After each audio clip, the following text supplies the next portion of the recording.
gloire te revienne.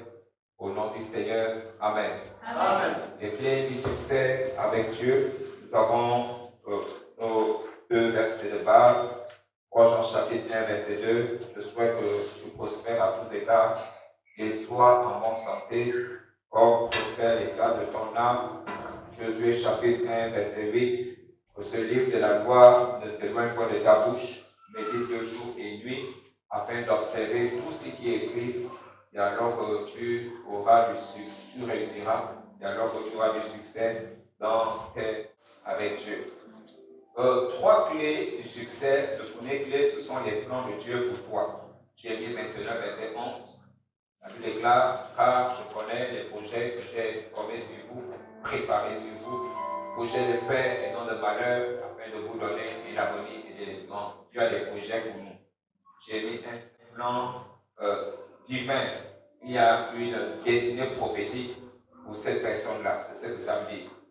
C'est ce que ça veut dire. C'est quoi une destinée prophétique? La destinée prophétique, c'est ce que Dieu veut faire pour toi. La destinée prophétique, c'est ce que Dieu veut faire avec toi. Et c'est aussi ce que Dieu fait à travers toi. C'est ça, la destinée prophétique. Et derrière la naissance de chaque être humain, il y a une destinée prophétique. Alors, notre responsabilité, c'est de découvrir quelle est notre destinée prophétique. Parce que ma destinée prophétique n'est pas ta destinée prophétique. Et ta destinée prophétique n'est pas ma destinée prophétique. La Bible parle de la sagesse infiniment variée de Dieu. Il veut que chacun ait une destinée prophétique bien distincte, bien différente de celle de son frère et même de son jumeau. Alléluia. Donc, notre responsabilité, c'est-à-dire ma responsabilité à moi et ta responsabilité à toi, c'est de découvrir les buts pour lesquels Dieu a permis ta venue au monde. Le livre de Proverbes, chapitre 25, verset 2 déclare que la gloire de Dieu, c'est de cacher les choses. Et même ta destinée prophétique, il peut la cacher. Mais la bonne nouvelle, c'est surtout que la gloire des rois que nous sommes, c'est de faire quoi? De sonder les choses. Sonder les choses veut dire chercher à les comprendre, chercher à les découvrir. Donc, tu as la responsabilité de découvrir le but divin pour ta vie. C'est extrêmement important. Et dès que tu découvres cela, il faut te former. Apprendre tout ce qui est nécessaire pour l'accomplissement de ta destinée prophétique. Il faut que tu te formes. Il y a plusieurs manières de se former. Dans les plans de Dieu. Tu connais maintenant, tu as découvert le plan, le but divin pour ta vie, que tu t'es formé. Ensuite, la troisième étape sera que maintenant tu marches dans ces plans-là. Tu marches dans ce but divin-là que Dieu a pour toi. Maintenant, le plus grand échec, c'est de réussir hors de ta destinée prophétique. Je l'ai dit. Il y a des gens qui réussissent, mais ils ne réussissent pas dans le pouvoir divin pour eux. Ils ne réussissent pas dans ce que Dieu a prévu pour eux. C'est possible de réussir dans ce que Dieu, en fait, ne t'a pas réservé comme appel, comme domaine d'action, domaine d'activité. C'est possible, mais c'est un gros échec. Les hommes appelleraient cela du succès, mais en réalité, c'est de l'échec. Et c'est un grand échec. Troisième clé du succès avec Dieu. Alors, je précise bien du succès avec Dieu. Parce qu'on peut réussir soi-même, on peut aussi réussir avec Satan. Et chacun de ces succès-là a ses effets secondaires, extrêmement nocifs. Alléluia. Quand vous réussissez par vous-même, par vos propres efforts, vous devenez orgueilleux. Vous devenez fier. Et vous devenez automatiquement ennemi de Dieu, parce que Dieu résiste aux orgueilleux. Et quand vous réussissez avec Satan, vous perdez votre âme. C'est de ce type de personne que Jésus a parlé lorsqu'il a dit que c'est un homme de gagner le monde entier s'il perd sa propre âme. Alléluia. Troisième clé pour réussir avec Dieu. Connaître les saisons de la vie. La vie est jalonnée des saisons. La vie est régie par des saisons. Maintenant, il ne suffit pas seulement de savoir que la vie est régie des saisons. Alors, regardons dans le monde naturel, nous avons à peu près 4 saisons. Il y a 4 saisons qui existent sur la Terre. L'été, la saison qu'on appelle l'été, la saison qu'on appelle l'hiver, la saison qu'on appelle printemps et la saison qu'on appelle automne. C'est ça, non? Et Paul nous a dit ceci, la nature ne vous enseigne-t-elle pas? Ça veut dire que ce qui est naturel ici a une correspondance spirituelle. Alléluia. Vous devez connaître dans quelle phase de la vie vous êtes actuellement. C'est extrêmement important. Parce que chaque saison va vous imposer une certaine attitude. La manière dont vous êtes en méditation dans ce passage-là. Alors, la sagesse des saisons veut que tu ne t'élèves pas quand Dieu veut te rabaisser. Et les gens, dans le temps d'abaissement, Dieu veut t'élever. Ça cause un problème.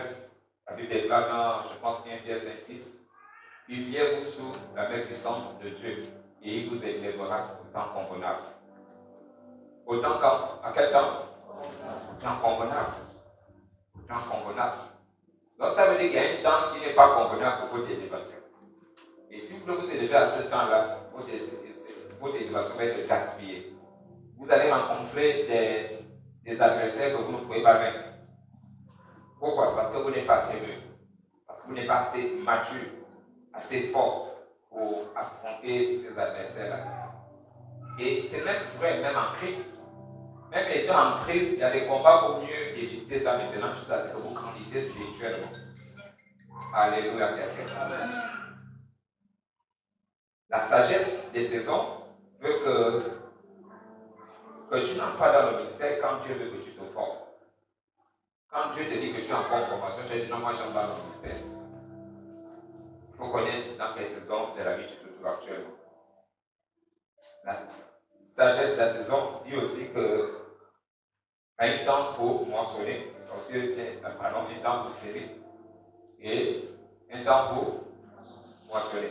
Il y a des gens qui veulent moissonner quand c'est le temps de s'aimer. Vous n'aurez rien. Quand vous voulez s'aimer, vous voulez moissonner. Quand c'est le temps pour vous de s'aimer, vous n'aurez rien. Et vous serez frustré. Pourquoi? Parce que vous ne comprenez pas votre saison. Dieu dit sème, toi tu dis je veux moissonner. Dieu dit sème, toi tu dis non, moi je veux moissonner. Dieu te dit encore sème, toi tu dis non, c'est quoi le temps de s'aimer sur le temps de moissonner? C'est que tu n'as pas compris la saison dans laquelle tu te trouves. Je prie que Dieu t'accorde la sagesse de comprendre dans quelle saison tu es actuellement. Amen. Au nom du Seigneur Jésus. Amen. Est-ce que vous savez que quand Joseph était esclave, nous ne voyons à aucun moment Joseph doit être sorti de cela. Peut-être le problème de mortel n'a pas accès, on appelle cela la révélation. On dit que Dieu fait cela à ceux qui l'aiment. Alléluia. Amen. La révélation de la parole de Dieu, c'est les découvertes que Dieu vous fait faire. Pas que vous-même vous faites, mais que Dieu vous fait faire dans sa parole. Amen. C'est l'une des meilleures définitions de la révélation de la parole de Dieu. C'est-à-dire, vous lisez la parole de Dieu. Est-ce que vous savez que vous pouvez écouter une prédication pendant une heure et sortir de là sans tirer quelque chose? À moins que Dieu vous fasse découvrir des choses dans ce qu'il dit, dans cette prédication-là. Donc, qu'est-ce que la révélation de la parole de Dieu? La révélation de la parole de Dieu, c'est quand Dieu, c'est-à-dire c'est les découvertes spirituelles que vous faites dans la parole de Dieu. Les découvertes spirituelles que vous faites dans la parole de Dieu. Ça change la vie de quelqu'un. Vous ne pouvez pas faire une découverte par l'action du Saint-Esprit dans la parole de Dieu et votre vie rester la même. C'est impossible. J'ai dit quoi? C'est impossible. En l'an 2000, je prie encore. Vous ne pouvez pas avoir les mêmes résultats. Ça ne peut pas, c'est impossible. Je dis bien c'est impossible. Est-ce que je parle à quelqu'un? Alors, Moïse est parti. Moïse est mort. Dieu l'a enlevé. Je ne sais pas exactement ce qui est arrivé. Mais en tout cas, Moïse est parti. Et Josué devait prendre les règles, la conduite, le leadership sur Israël. Et Dieu lui dit quoi? Pendant que Josué est en train de pleurer parce que celui, Moïse, le faiseur du miracle, était parti, il n'était plus parmi eux. Dieu lui dit quoi? Dieu lui dit que ce livre de la loi ne serait pas de ta bouche. Médite le jour et nuit. Médite. L'objet de la méditation, l'un des objectifs que vous devez chercher à atteindre quand vous méditez la parole de Dieu, c'est faire des découvertes. Mais bon, celui qui faisait les miracles est parti. Celui qui avait divisé la mer rouge est parti. Celui qui avait volé la culture du ciel est parti. Qu'est-ce qu'est-ce que Dieu n'a pas fait avec Moïse? Mais il dit, relax. Toi aussi, tu peux faire les mêmes choses. Si tu peux faire les mêmes découvertes qu'il a faites, tu auras les mêmes résultats que lui. Regardez le parcours de Josué, ça a été pratiquement les mêmes résultats que Moïse. Parce qu'il a fait, le jeune a fait les mêmes découvertes que son pasteur. Dans la parole.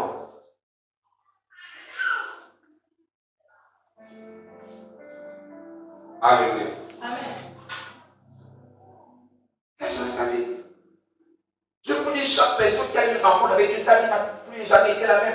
Donc, toujours aussi, si tu as une rencontre avec sa parole, parce que tu es sa parole, ta vie ne peut plus être la même. Tu auras des résultats différents. Tes performances seront différentes. Ton rendement sera différent. Et la vie te répondra de manière différente.